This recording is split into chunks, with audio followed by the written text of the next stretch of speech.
Paminawan taning usa ka video nga nagisgot mahitungod sa mga ilhanan sa ikaduhang pagbalik ni Ginoong Hesus. Atong mabaluan nga aduna day mga ilhanan sa ikaduhang pagbalik sa atong Ginoo, ug dinhi nato mabaluan nga karon ding panahon na hapit na diay mubalik ang Ginoo pinaagi niini nga mga ilhanan, ug atong paminawon kini og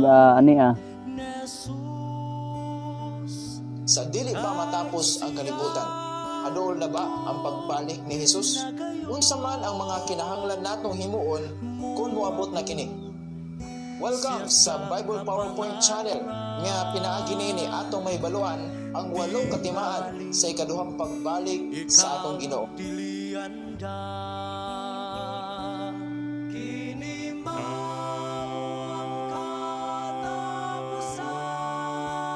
Nining takna ato daygon ang Dios labaw sa tanan tungod sa iyang dako nga pagigugma alang kanato o nagahatag kanato og paglaom. Salamat usab sa inyong buhi nga pagsuporta sa atong channel, o ako nagahinaot nga padayon kamo sa pag-share o pag-subscribe kay pinaagi niini kamo makasuporta sa pagkuyanap sa maayong balita. Si Ginoong Hesus nga nagasaad kanatong tanan nga mobalik siya sa ikaduha aron sa pagguha sa mga linuwas. Samtang si Kristo nakigistorya ngadto kang Juan Revelador, si Kristo nagasulti sa tulo ka higayon nga mobalik siya pag-usab sa dili madugay. Sa pinadayag 22:7, o ganiya karon muanhi ako sa madali, bulahan na nagabantay sa mga pulong sa tagna nining basahona. Sa bersikulo 12, aniya karon muanhi ako sa madali, ug ang akong balos uban kanako sa paghatag sa tagsa-tagsa sumala sa iyang buhat.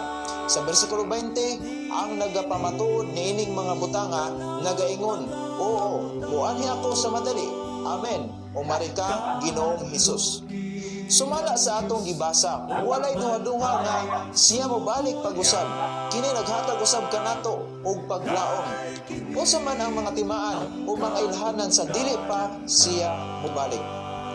Kini gipangutana na daan sa mga apostoles kang Kristo sumala sa Mateo 24 bersikulo 3, isulti kanamo anusa ining kining mga butanga mahitabo.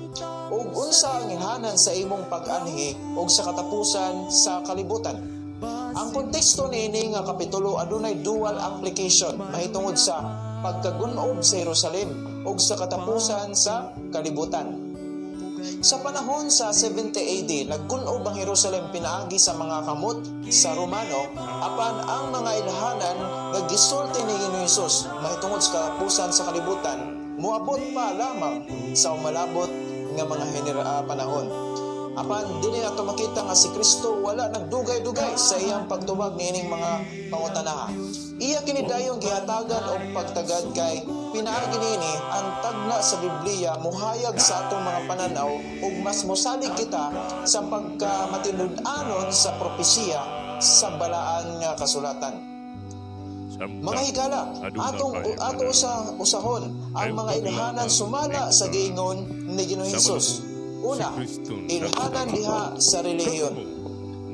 Alang sa kasayuran, ang unang gisgutan ni Hesus nga ilhanan, mabasa nato sa Mateo 24 bersikulo 4 hangtod sa 5. Og sa mitubag si Hesus nagingon kanila, pagmatngon kamo nga dili kamo papasalaagon ni bisan kinsa, kay daghan ang muanhi sa akong ngalan sa pangingon, ako mao si Kristo, og magapasalaag sa kadaghanan. Nining naghinapos nga panahon, adunay daghan nga milutaw nga mga relihiyon ug mga sekta ug nagkalain-lain ang mga gituohan. Kini usa lamang katimaan nga dili tanan nagdala sa kamatuoran. Sumala sa gisulti sa atong gibasa, nga daghan ang mga nagpasalaag sa bakakon ni Kristo ug propeta. Usa lamang kini kadako nga pahimangno alang kanato nga kinahanglan magbasa kita sa Biblia sa eksakto nga pagsabot aron dili kita mahisalaag. Si Satanas naningkamot sa pagpakita sa iyang pwersa ilabi na sa katapusan nga panahon kay nasayod naman siya nga hapit na siya matapos. Sumala sa pinadayag 12:9, siya nagarimbong sa tibuok nga kalibutan. Mao na nga sa katapusang panahon, gipahimangnuan kita ni Apostol Juan sa pag-ikmat sumala sa 1 Juan 4 bersikulo 1, mga hinigugma, dili ninyo pagtuuhan ang tanan nga espiritu, kundi sulayan ninyo ang mga espiritu kung iya baki ni sa Dios. Kay daghang bakakon nga mga manalagna nga manungha sa kalibutan. Dili nato malimot nga daghan ang mga nagatudlo ug sukwahi sa kamatuoran. Apan daw magpakita kini sa inyong atubangan daw kamatuoran. Mga higala, usa sa atong pinakadako nga taming mao ang balaan nga kasulatan ug mao kini ang basihanan sa atong pagtuo nga dili kita madala sa mga litag sa yawa ug atong mabasa kini sa Isaiah 8:20 ngadto sa kasubuan ug sa pagpamatuod kung sila dili man nagsulti sumala nining mga pulunga sa pagkamatuod walay kabuntagon alang kanila. Ikaduha nga ilhanan diha sa politikanhong pagkasumpaki. Si Kristo naglatag og kahibalo alang kanato aron na may baloan na nato nya sa dili pa siya mobalik adunay kasabot. Usa sa mga ilhanan mao ang gira sa lain-laing mga kanasuran nga gitagna dadaan sa Mateo 24 bersikulo 6 hangtod sa 7. Og makadungog kamo og mga gubat o mga dinungog-dungog sa mga gubat, magbantay nga dili kamo may mga lisang, kay kinahanglan nga manghitabo kining tanang mga butanga. Apan dili pa mao ang katapusan, kay magatindog ang nasod batok sa nasod ug ang gingharian batok sa gingharian. Kini nga tagna hayag kaayo nga atong nakita sa atong presente nga panahon pinaagi sa balita. Daghan ang mga tao nga adunay kahadlok sa umalabot labi na sa nuclear war, gigigbana-bana nga matuman sa sunod nga panahon dinhi sa kalibutan. Apan si Kristo nagpadasig kanato nga dili kita angay mahadlok dinhi sa kalibutan nga walay kasiguruhan, kay si Kristo mao ang atong tinuod nga paglaom og kasiguruhan. Usahay makaunaw na kita nga mangandam sa atong kaugalingong paningkamot. Apan si Kristo nagsaad kanato nga mosalig lamang kita kaniya. Ikatulong nga ilhanan sa ekonomiya. Naghisgot ang bersikulo 7 sa Mateo 24 nga adunay kagutom. At sa atong panahon adunay ginabana-bana nga 8 bilyones ka tawo sa kalibutan, apan matud pa sa mga eksperto that 1/3 of the population karon ang miagig kagutom tungod sa kagabos ug walay pagkaon. Ang mga lugar diin adunay dako nga kalisod makita nato sama sa Africa, India ug uban pang mga giilang nga third world countries. Sa bersikulo 7 naghisgot nga human sa gira moabot ang kagutom. Sa panahon sa World War I o World War II adunay pagkahugno sa ekonomiya tungod sa gira ug bisan sa atong presente nga panahon tungod sa gira sa Russia ug Ukraine adunay epekto sa ekonomiya sa tibuok nga kalibutan. Ikaapat nga ilhanan sa linlaing mga sakit ug kamatay. Sa bersikulo 7 na pod, si Kristo nagingon og moabot ang mga gutom ug kamatay. Naghisgot ang Biblia og kamatay. Kung hubaron ka sa English mao ang pestilence, nga sa iyang biblical definition is plague. Matod pa sa Merriam Dictionary, ang pulong pestilence nagakahulugan og a contagious or infectious epidemic, disease that virulent and devastating. Kini nagpasabot lamang nga sa ulahing mga adlaw adunay lain-lain mga sakit nga motungha labi na sa mga virus nga mikalas og daghang kinabuhi sulod sa pipila ka mga bulan. Bago lang kita nakasinati sa COVID-19 virus o kini nakapausab sa dagan sa atong kalibutan sulod sa pipila ka tuig. Nagpadasig kanato ang balaan nga kasulatan nga ayaw kamo kabalaka tungod kay kining tanan timaan lamang nga dili kita dinhi magpuyo, kundi adunay Pinoy-anan nga giandam sa Dios alang nato didto sa kalangitan sa walay katapusan. Ikalima, ilhanan sa kinaiyahan. Sa pagpadayon sa gisulti ni Hesus sa iyang mga apostoles, naghisgot usab og linog. Ang bersikulo 7 nag-ingon og ang mga linog sa nagalain mga dapit. Kini nagpasabot nga sa dili pa mobalik ang Ginoo, kini nga yuta pagayugon sa Dios. Matod pa sa gitagna ni Juan sa pinadayag 16:18, og dihay mga kilat og mga tingog og mga dalugdog og dihay usa ka makusog ka linog nga wala pay ingon sukad nga may tawo sa yuta ingon linog nga hilabihan kadako og hilabihan kakusog. Kini mao ang pagkausab sa dagan sa kinayahan ug mao kini ang climate change. Dinhi sumala sa bersikulo makita usab ang mga ilhanan sa kalangitan nga ato mabasa sa Lucas 21:25 ug aduna unyay mga ilhanan sa adlaw ug sa bulan ug sa mga bituon ug sa ibabaw sa yuta, kagul-anan sa mga nasod ug kalibog tungod sa dinaguok sa dagat ug mga balod. Kini nga mga tagna nagakatuman sumala sa atong masaksihan sa balita ug telebisyon nga adunay mga kalamidad sa lain-laing mga lugar.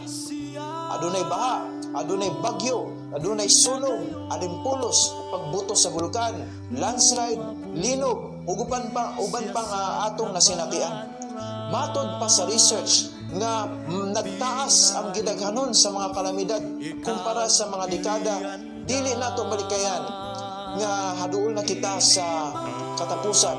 Aduna sa ilahanan diya sa kalangitan nga atong basahon sa pinadayag 6 versikulo 12 hangtod sa 14. Nagaingon na Biblia, og nakita ko sa paghubad niya sa ikaunom kapatik. Ug ganiya karon miabot ang usa ka dakong linog ug ang adlaw nitong ingon sa sako nga buhok nga biste sa pag-antos og ang tibuok nga bulan nahimo nga ingon sa dugo ug ang bituon sa langit nangahulog sa yuta sama sa higira sa nagapulak sa iyang mga linghod nga igos kon ginayabyab sa usa ka makusog nga hangin ug ang langit gikuha ingon sa usa ka basahon nga nalukot ug ang tanan nga bukid ug kapupudan ipamalhin sa ilang mga dapit. Mga higala sumala sa tong gibasa, andam bakita niini. Ako nagpadasig sa inyo nga andama ang inyong mga kaugalingon.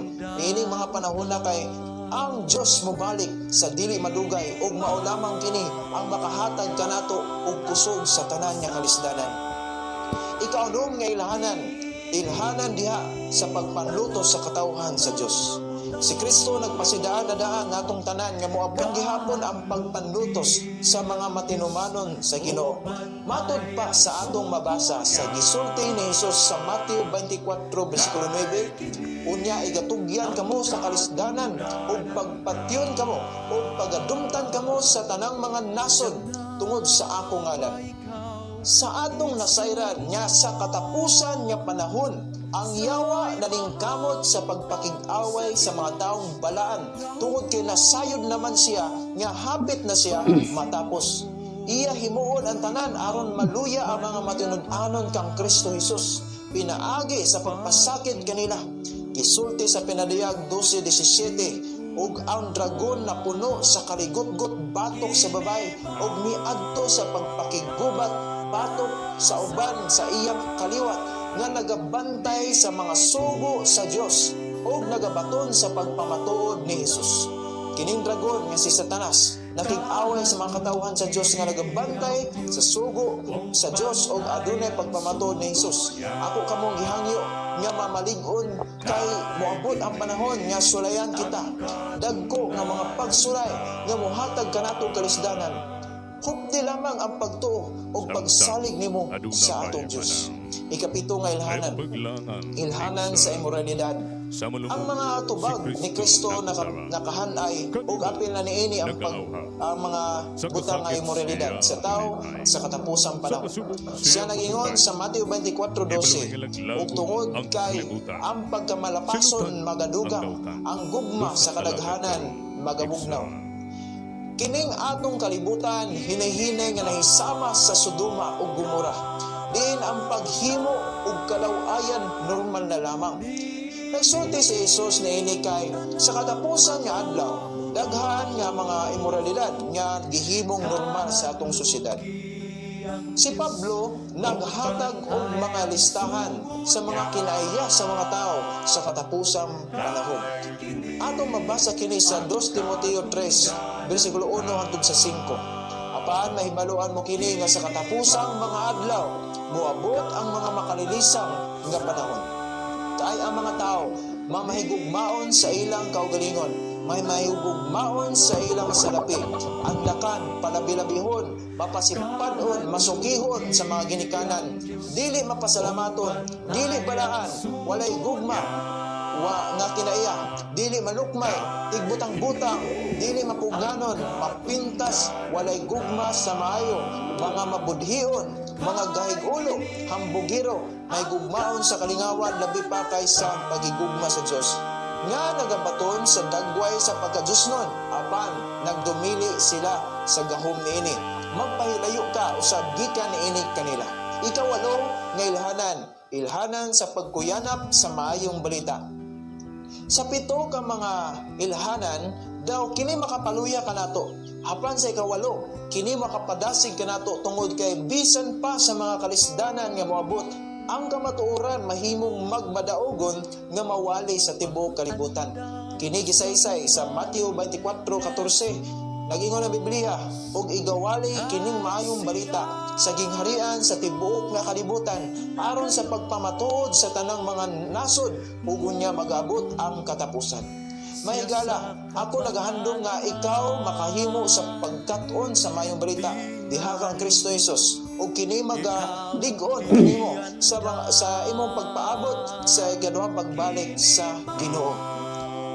Hinumduman nato nga kung moabot na kini nga mga hitabua, si Kristo nag-ingon sa Mateo 24:33, ingon usab kamo kung higit-an ninyo kining tanang mga butanga hisayran nyo nga ang anak sa tao haduol na sa pultahan. Kining tanan nga atong nakita nga mga kalamidad ug mga makahadlok nga mga talan-awon, kini sinugdanan lamang sa katapusan nga mga panahon. Ang Diyos nagaandam nga mobalik dinhi sa yuta ug siya nag-awhag kanimo nga mobalik diha sa iyang sabakan ug dawaton ang iya nga dakong gugma nga gihatag diha sa Kalbaryo sa krus. Pinaagi sa pagtugyan sa imo nga kaugalingon diha kaniya, imo nga madawat ang kasiguruhan sa kaluwasan. Hinaot nga aduna kamoy nasayran sa atong video karon og hinaot nga kini Klaro kaayo mga igsoon no nga ang atong panahon karon naa na gyud tas katapusan nga panahon kay nga naman nanggawas na kini no, nanggawas na gyud kini nga mga timailhan sa ato ang kalibutan, makadungog tag mga linog, mga gubat sa nagkalain-lain nga mga dapit nga mga nasod. Atong hinumduman nga kining ato ang nahimutangan karon nga kalibutan, kining atong kapanahonan karon naisama sa Sodoma ug Gomora nga ang pagbuhat sa kalawayan, pagbuhat sa dautan normal na lamang, no? Mao na nga atong hinumduman nga ug atong timan-an nga mangandam ta mintras aduna pay panahon nga gitagana sa Ginoo kanatong tanan, no? Og hinaot nga kini nga video makahatag kini og dugang pa nga kahibalo sa ato ang pagkinabuhi nining kalibutana, labi na karon nga panahon nga duol na ang iyang pagbalik. Nagpaila lang kini nga mga atimailhan nga hapit na ang iyang pagbalik dinhi sa kalibutan og kinila dinhi ang kutob og ang Dios mag uban kanatong tanan.